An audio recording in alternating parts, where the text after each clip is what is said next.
آواز اور تصویر کی دنیا کے معزز ناظرین اور قابل احترام سامعین، السلام علیکم۔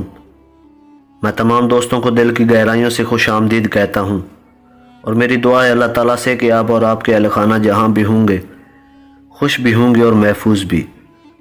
اس ویڈیو میں ہم ایک ایسے عجیب و غریب شخص کا تذکرہ کرنے جا رہے ہیں کہ جس کے بعد اس جیسا انسان دنیا میں نہیں دیکھا گیا، کیونکہ وہ شخص اپنی جسمانی قد و قامت اور طاقت میں پوری سرزمین پہ منفرد تھا۔ تاریخ میں اس شخص کو اوج بن عنق کے نام سے یاد کیا جاتا ہے۔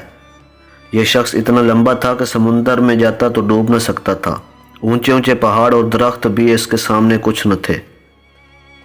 دراصل اوج بن عنق حضرت آدم علیہ السلام کا نواسہ تھا، جو حضرت آدم علیہ السلام کی بیٹی صفورہ کے بطن سے پیدا ہوا تھا۔ مختلف روایات کے مطابق اس کا قد 80 ہاتھ بتایا جاتا ہے۔ کہتے ہیں کہ حضرت نوح علیہ السلام کے زمانے میں اوج بن عنق موجود تھا۔ جب نوح عظیم طوفان سے پہلے کشتی تیار کر رہے تھے تو آپ کو کشتی بنانے کے لیے ساگوان کی لکڑی کی ضرورت پڑی، مگر اس لکڑی کو اٹھا کر لانا ممکن نہ تھا، لہذا اوج نے آپ کی مدد کی اور وہ ان لکڑیوں کو ملک شام سے لے کر آتا۔ لہذا اللہ تعالیٰ نے اس کے اس عمل سے خوش ہو کر اسے غرق ہونے سے نجات دے دی۔ جبکہ بعض لوگوں نے لکھا ہے کہ حضرت نوح علیہ السلام پر ایمان نہ لایا تھا اور آپ کی کشتی پہ سوار ہونے سے بھی انکار کر دیا تھا، اس کے باوجود وہ اس سیلاب سے بچ گیا، کیونکہ طوفان نوح کے وقت پانی صرف اس کی کمر تک آتا تھا۔ مگر بعض علماء نے اس بات کی سخت تردید کی ہے، کیونکہ قرآن مجید کی آیات کے مطابق طوفان نوح کے بعد حضرت نوح علیہ السلام کی کشتی میں سوار ہونے والے اہل ایمان کے سوا کوئی شخص بھی زمین پر باقی نہ بچا تھا۔ روایات کے مطابق اوج بن عنق نے غیر معمولی قد و قامت کے ساتھ لمبی عمر بھی پائی تھی۔ اس کی عمر تقریباً 3500 سال تھی۔ وہ حضرت آدم علیہ السلام کے زمانے سے حضرت موسیٰ علیہ السلام کے دور تک زندہ رہا، اور پھر حضرت موسیٰ علیہ السلام نے اس سرکش انسان کو قتل کیا۔ جب بنی اسرائیل کو فرعونیوں سے نجات ملی تو اللہ نے حضرت موسیٰ علیہ السلام سے وعدہ کیا کہ شام کی مقدس سرزمین بنی اسرائیل کو دی جائے گی۔ اس وقت وہاں ظالم اور جابر کینانی لوگ آباد تھے، لہذا اللہ نے حکم دیا کہ ان جابر لوگوں سے جنگ کرو اور انہیں وہاں سے نکال دو۔ اللہ نے موسیٰ سے فتح کا وعدہ کیا تھا۔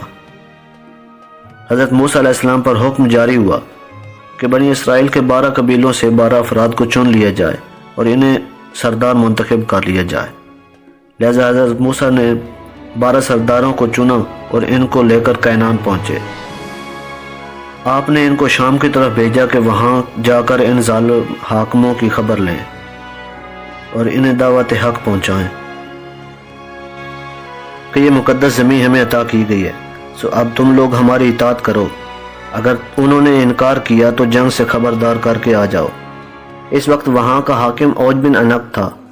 جب وہ سردار اوج سے ملے تو اس کی قد و قامت اور جسامت کو دیکھ کر حیرت زدہ ہو گئے۔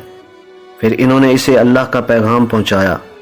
اوج غضبناک ہو گئے اور ان سب کو ایک ہاتھ سے پکڑ لیا اور چاہ کہ اسے مسل کر ہلاک کر دیا جائے، مگر پھر پتہ نہیں کیوں چھوڑ دیا۔ جب وہ سردار واپس آئے تو حضرت موسیٰ علیہ السلام سے وہاں کا حال بیان کیا۔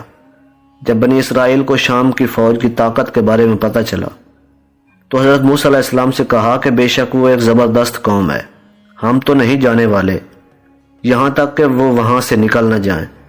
روایات کے مطابق اپنی قوم کی نافرمانی کے بعد حضرت موسیٰ علیہ السلام خود ہی اوج بن عنق کے خاتمے کے لیے روانہ ہوئے۔ جب اوج نے حضرت موسیٰ علیہ السلام کو دیکھا تو آگ بگولا ہوا اور آپ پر حملہ کر دیا۔ حضرت موسیٰ علیہ السلام نے جوابی حملہ کیا اور 10 گز اوپر اچھل کر اس کے ٹخنوں پر عصا مارا۔ یہ ضرب ایسی کاری تھی کہ اوج نامی پہاڑ جیسا شخص وہیں گر کر مر گیا۔ کہتے ہیں کہ اس کی لاش 40 سال تک وہیں پہ پڑی رہی۔ اس عرصہ میں اس کے جسم کا گوشت اتر گیا اور صرف ڈھانچہ رہ گیا۔ جب حضرت موسیٰ علیہ السلام اور حضرت ہارون علیہ السلام جہاد سے سرخرو ہو کر واپس لوٹے تو اس ڈھانچے کو اٹھا کر دریائے نیل پر رکھ دیا۔ ایک عرصہ تک وہ ڈھانچہ دریائے نیل پر پل کا کام انجام دیتا رہا۔